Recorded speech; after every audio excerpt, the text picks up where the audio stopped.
Aladdin's Lamp. Hello, this is Natasha, and Prince Bertie has asked me to tell you a story from a book called The 1001 Arabian Nights. The stories in this book were first told over 1,000 years ago in Persia by a very clever woman called Scheherazade. The king wanted to cut off her head, but every night she kept him fascinated by telling him a story and leaving it in a very exciting place so that he would want to find out what happened next. Eventually he forgot his evil intentions, and she kept her head. And this is one of her stories. It's called Aladdin's Lamp. A long time ago, in Persia, a poor boy called Aladdin was playing with his friends in the streets of his city. A stranger came up to him and asked him if he was not the son of Mustafa the tailor. "I am, sir," replied Aladdin, "but he died a long while ago." When the stranger heard this, he embraced Aladdin, saying, "My boy, I am your long-lost uncle." Aladdin ran home and told his mother all about this newly found relative, and she prepared supper for them all. The next day, the uncle led Aladdin out far beyond the city gates. They journeyed onwards until late afternoon, but Aladdin did not feel tired because his uncle told him so many interesting stories. Eventually, they reached the foot of a mountain. "We will go no farther," said the false uncle. For in truth he was not Aladdin's relative, but an African magician in disguise. "I will show you something wonderful," he said. The magician lit a fire and threw some powder on it while saying some magical words. The earth trembled a little, and a large boulder rolled on one side. Aladdin saw a flight of steps leading down into a dark cave. The opening was just large enough for a boy to pass through, but plainly the magician, who was rather fat, would not have managed to enter the cave himself. "Go down," commanded the magician. "At the foot of those steps you will find an open door leading into 3 large holes. Pass through them without touching anything, or you will die instantly. These holes lead into a garden of fine fruit trees. Walk on until you come to a table on which stands a lighted lamp. Pour out the oil it contains and bring it to me." Aladdin was afraid to disobey the magician and went down the stairs into the cave. On the ground he found a ring, and despite the magician's order not to touch anything, he picked it up and slipped it onto his finger. He did not die. Then he passed through the garden, where he picked fruit from the trees. Later on, he found the lamp, just as the magician had said, and he went back up the stairs to the mouth of the cave. The magician cried out, "Make haste and give me the lamp!" But Aladdin saw through this trick and understood that as soon as he handed over the lamp, the magician would replace the stone and he would be shut inside the cave, never to leave. And so Aladdin called out, "Let me out first, and only then will I give you the lamp." The magician flew into a terrible rage, and throwing some more powder onto the fire, he said some more magic words, and the stone rolled back into its place. For 2 days, Aladdin remained trapped inside the cave. At last he clasped his hands in prayer and in so doing rubbed the ring that he had just picked off the ground. Immediately, an enormous and frightful genie rose out of the earth, saying, "What wouldst thou with me? I am the slave of the ring, and will obey thee in all things." Aladdin fearlessly replied, "Deliver me from this place."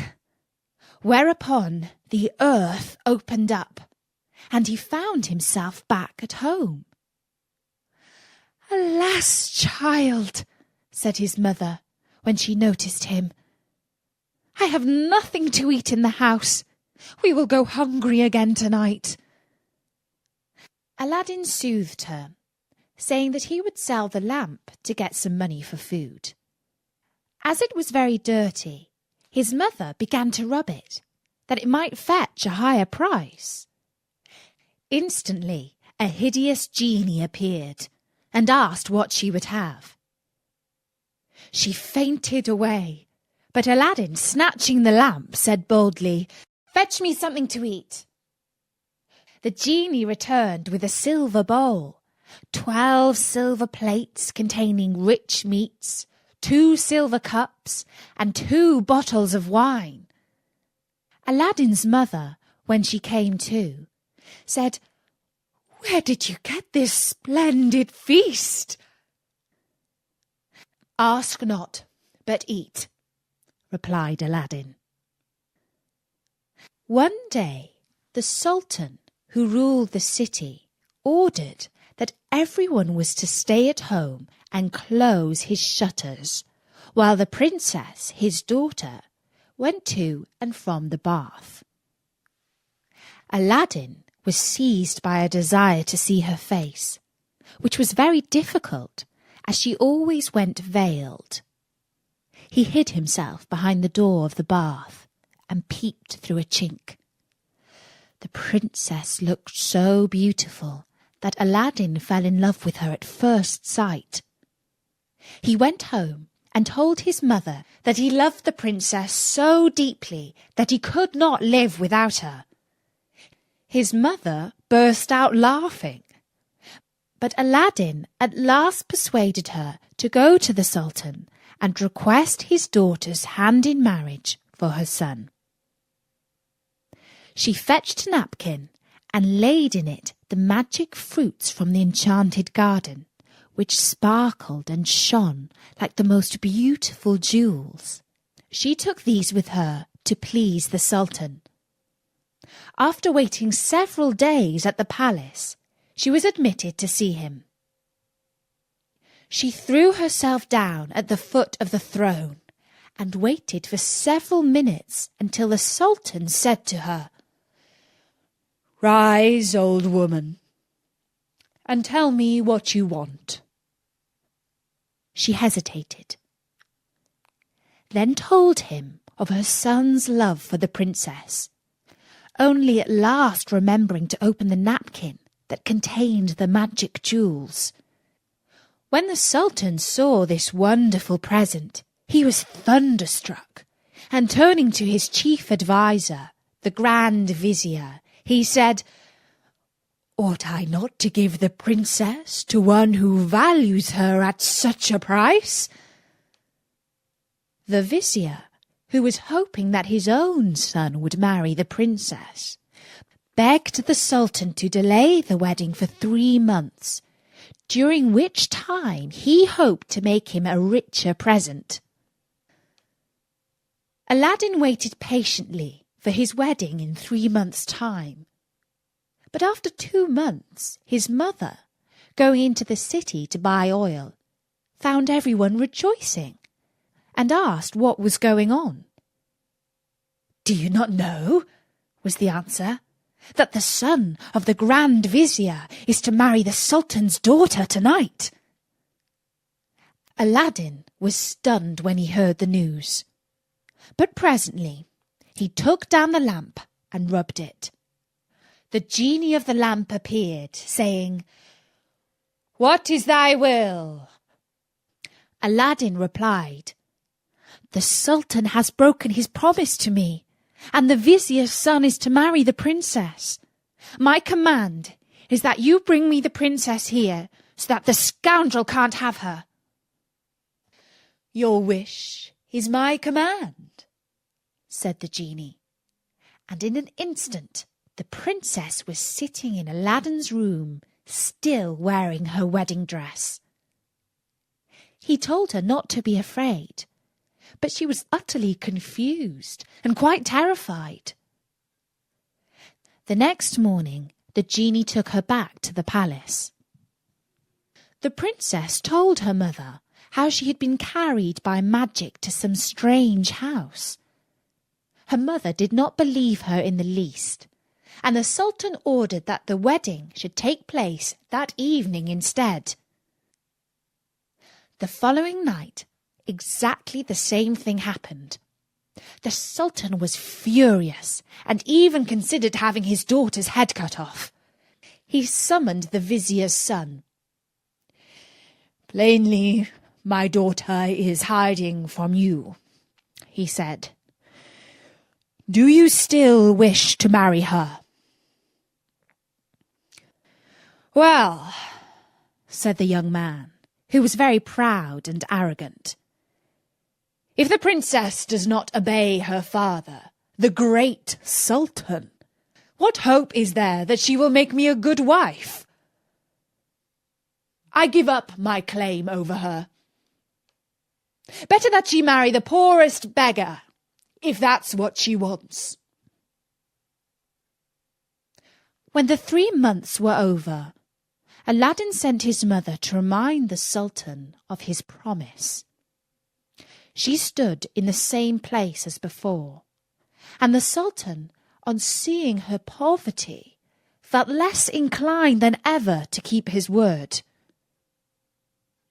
The vizier had advised him to set so high a value on the princess that no man living could come up to it. The Sultan then turned to Aladdin's mother, saying, "Good woman, a sultan must remember his promises, and I will remember mine. But your son must first send me 40 basins of gold full of jewels. Tell him that I await his answer." When he heard this, Aladdin summoned up his genie, and soon 80 slaves, splendidly dressed, were awaiting in the alleyway outside his house. The slaves were carrying 40 golden basins, brimming with jewels. Aladdin mounted his horse and passed through the streets, the slaves strewing gold as they went. When the Sultan saw him, he came down from his throne, embraced him, and led him into a hall where a great feast was spread, intending to marry him to the princess that very day. But Aladdin refused, saying, "I must build a palace fit for her," and took his leave. Once home, he said to the genie,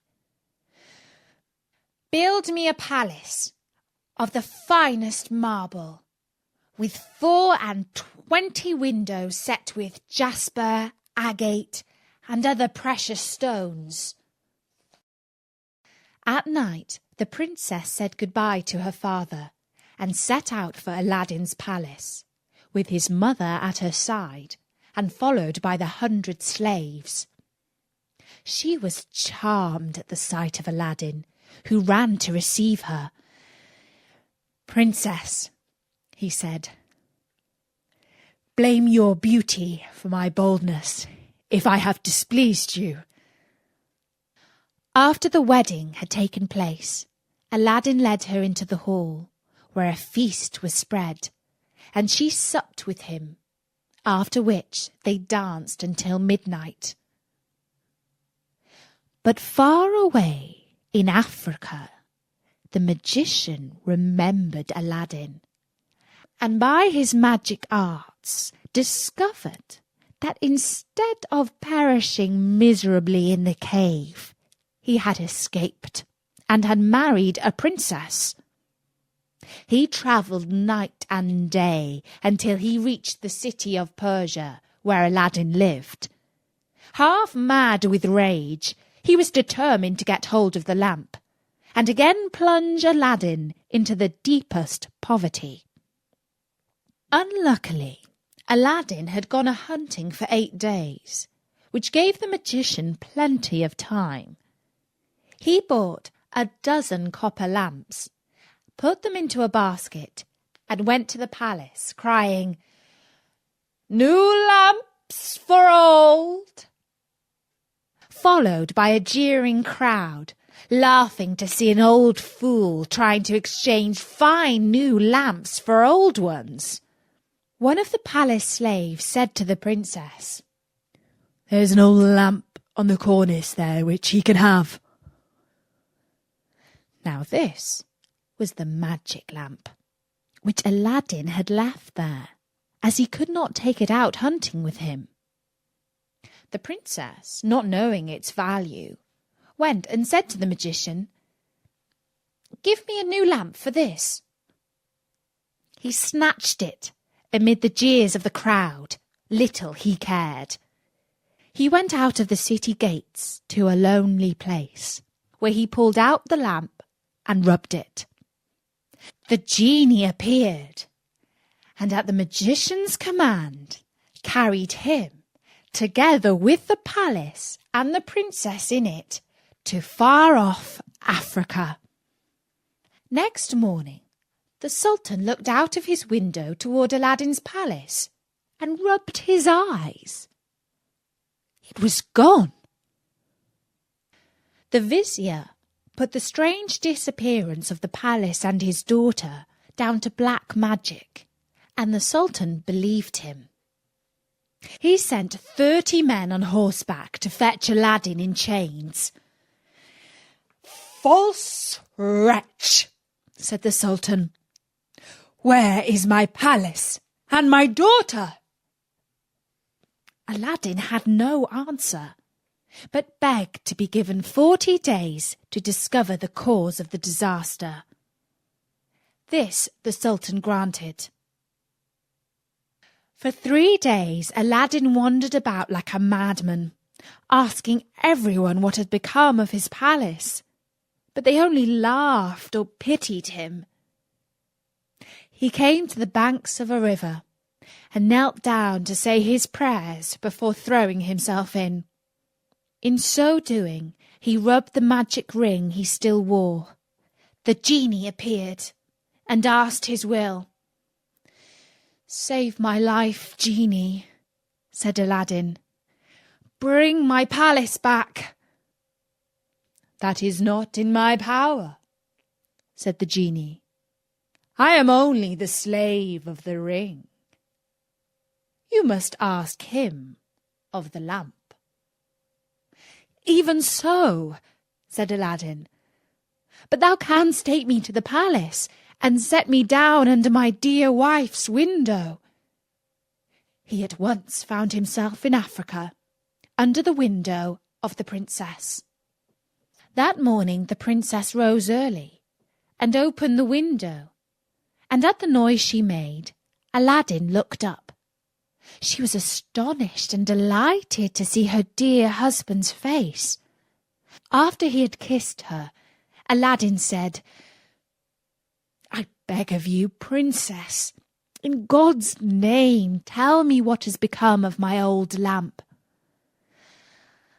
"Alas," she said, "I am the innocent cause of our sorrows." And she told him of the exchange of the lamp.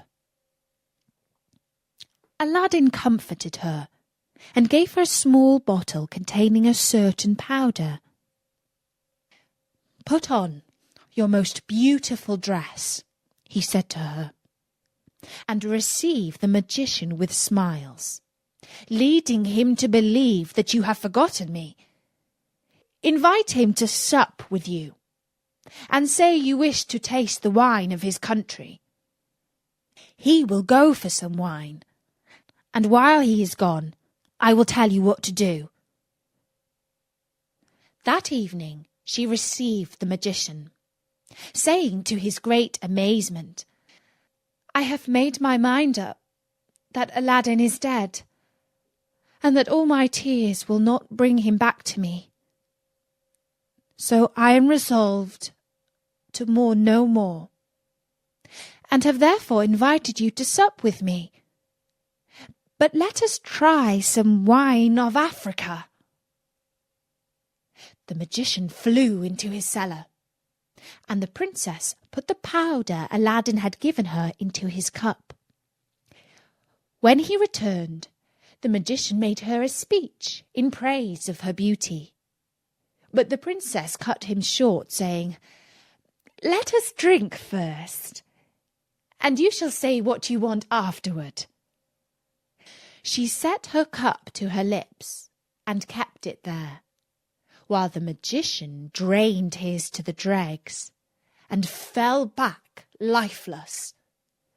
Aladdin came into the room, went to the dead magician, took the lamp out of his clothes, and bade the genie carry the palace and all in it back to Persia. This was done in an instant. The Sultan, who was sitting in his chamber mourning for his lost daughter, happened to look up and rubbed his eyes, for there stood the palace as before. He hastened to it, and Aladdin received him with the princess at his side. He told him what had happened, and showed him the dead body of the magician, that he might believe. A 10 days' feast was proclaimed, and it seemed as if Aladdin might now live the rest of his life in peace. But it was not to be. The African magician had a younger brother, who was, if possible, more wicked and cunning than himself. He travelled to Persia to avenge his brother's death, and disguised himself in skirts and veils, so that he looked exactly like a famous holy woman called Fatima. Then he went toward the palace of Aladdin, and all the people, thinking he was the holy woman, gathered round him, kissing his hands and begging his blessing. The princess, who had long desired to see Fatima, sent for her. She showed Fatima the palace, and asked what she thought of it. "It is truly beautiful," said the false Fatima. "In my mind it wants but one thing." "And what is that?" said the princess. "If only a roc's egg," replied he, "were hung up from the middle of this dome, it would be the wonder of the world." After this, the princess could think of nothing but the roc's egg. And when Aladdin returned from hunting, he found her in a very ill mood. She told him that all her pleasure in the hall was spoilt for the want of a roc's egg hanging from the dome. "If that is all," replied Aladdin, "you shall soon be happy." He left her and rubbed the lamp, and when the genie appeared, commanded him to bring a roc's egg.